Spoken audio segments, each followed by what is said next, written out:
வணக்கம். இப்போ பாருங்கள் நம்ம ஆட்டுக்கால் குழம்பு எப்படி வைக்கிறதுன்னு பார்க்கலாம். ஆட்டுக்கால் வாங்கி நல்லா கழுவி முடியெல்லாம் இருக்கும். இந்த மாதிரி நல்லா கழுவி சுத்தமாக கழுவி 5-6 வாட்டி கழுவி நல்லா எடுத்துக்கணும். இது இப்போ குக்கரில் போட்டு வேக வச்சுக்கலாம். தண்ணி ஊற்றிக்கலாம். தண்ணி ஒரு ஸ்பூன் ஊற்றிக்கலாம். ஒரு ஸ்பூன் விளக்கெண்ணெய் ஊற்றோம்னா நல்லா சீக்கிரமாக வெந்துக்கும். நல்லா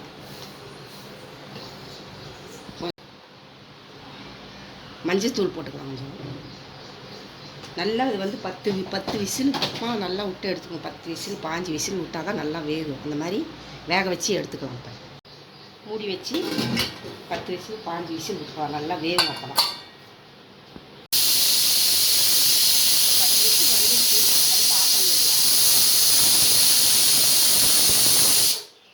இப்போ குழம்பு வைக்கிறதுக்கு தேவையான மசாலா அரைக்கலாம். எண்ணெய் ஊற்றிக்கலாம். எண்ணெய் ஊற்றிட்டு 100 கிராம் சின்ன வெங்காயம் போட்டுக்கலாம்.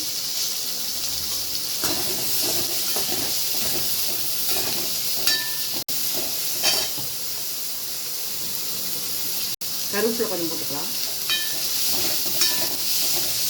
இதில் காஞ்ச மிளகா ஒரு 7 மிளகா, சோம்பு ஒரு ஸ்பூனு, சீரகம் ஒரு ஸ்பூனு, மிளகு 1.5 ஸ்பூனு, பட்டை கிராம்பு எல்லாம் போட்டு வெளியே ஆகிக்கலாம். அப்புறமா மல்லித்தூள் கொஞ்சம் போட்டுக்கலாம்.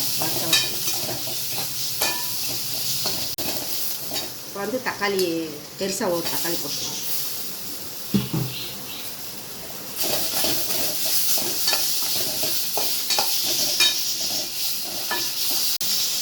வறுத்தாச்சு. இதில் மல்லித்தூள் ஒரு 2 ஸ்பூன் போட்டுக்கலாம். போட்டு எல்லாம் இந்த அடுப்பு ஆஃப் பண்ணிட்டு இதை அரைச்சி எடுத்துக்கலாம்.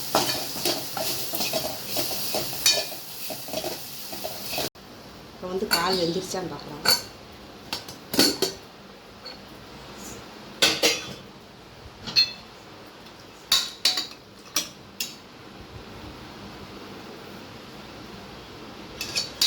கால் நல்லா வந்துருச்சு.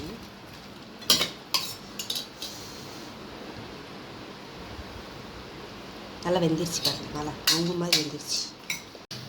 இப்போ பாருங்கள் மசாலா அரைச்சாச்சு. வெங்காயம் இதெல்லாம் வணக்கில் அரைச்சாச்சு. தேங்காய் 1/2 மூடி சின்னதாக அரைச்சி வச்சாச்சு. இப்போ எண்ணெய் ஊற்றிக்கலாம்.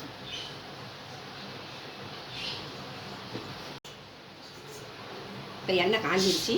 சின்ன வெங்காயம் ஒரு 150 கிராம் போட்டுக்கலாம். கருவேப்பிலை கொஞ்சம் போட்டுக்கலாம்.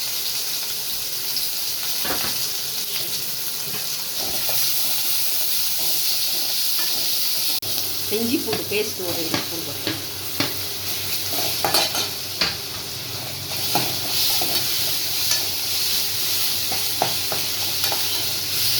இஞ்சி பூண்டு வதங்கிட்டு தக்காளி போட்டுக்கலாம். 2 தக்காளி.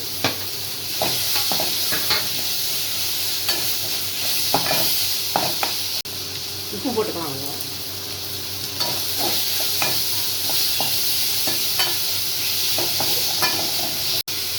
இந்த மசாலா போட்டுக்கலாம். வெங்காயம் பட்டை கிராம்பெல்லாம் அரைச்சி வச்சு மசாலா போட்டுக்கலாம்.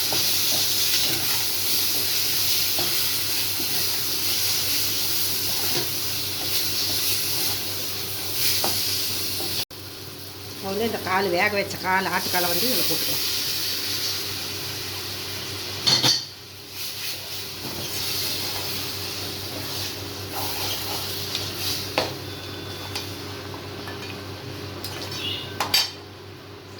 இதில் கொஞ்சம் தண்ணி ஊற்றி கலக்கி வச்சுக்கலாம்.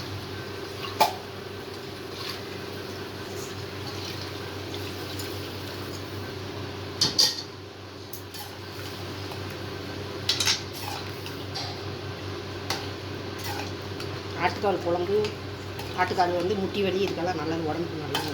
முட்டி வலியெல்லாம் வரவங்க ஆட்டுக்கால் குழம்பு வச்சு சாப்பிட்டா சூப்பராக இருக்கும்.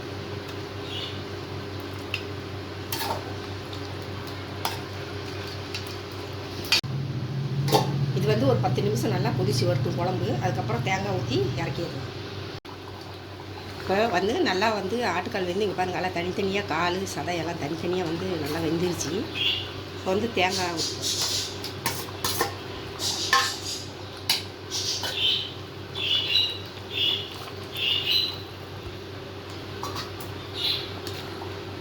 5 நிமிஷம் கழிச்சு இறக்கிட்டோம்னா ஆட்டுக்கால் குழம்பு தயாராகும்.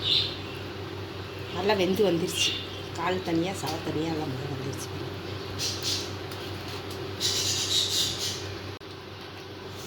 பாருங்கள் குழம்பு ரெடி ஆயிடுச்சு. பாருங்கள் நல்லா வெந்து வந்துருச்சு. அடுப்பு ஆஃப் பண்ணிடலாம். நல்லா வெந்துருச்சு, நொங்கு மாதிரி வெந்துருச்சு. கொத்தமல்லி தழை போட்டு இறக்கிடலாம்.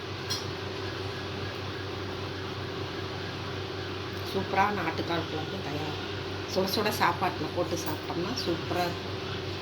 வாங்க சாப்பிட்லாம். பிடிச்சிருக்குதான்னு சொல்லுங்கள். பாய்.